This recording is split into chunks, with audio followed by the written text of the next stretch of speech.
Assalamualaikum warahmatullahi wabarakatuh.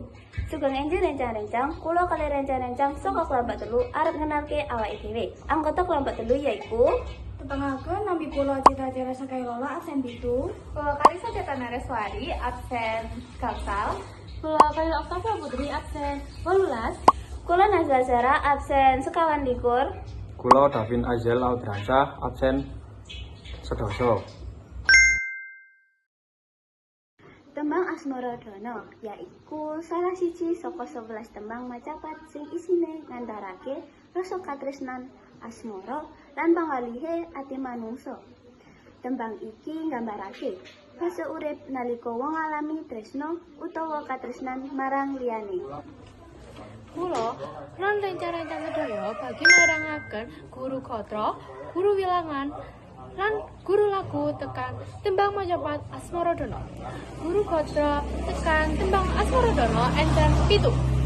Guru lagu lan guru wilangan saka tembang Asmaradana yaiku wonten 8I, 8A, 8E, 8A, 8A, 7A, 8U, 8I.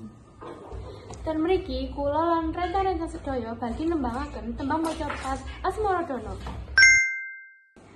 Aja turu sore kaki, Ana dewa ngawal jagat, nyangking bokor kencanane.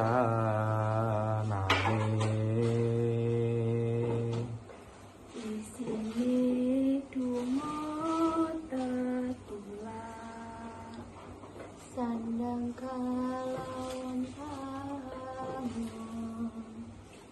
yaitu bagianipun Wong melek sabar narimo.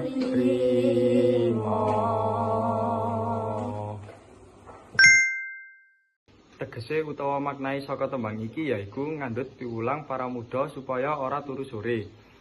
Tembang iki uga ngajarake dadi wong sabar, nerima lan ora males. Amarga sandang lan pangan kuwi wis ana bagiane dhewe-dhewe saka Gusti Allah.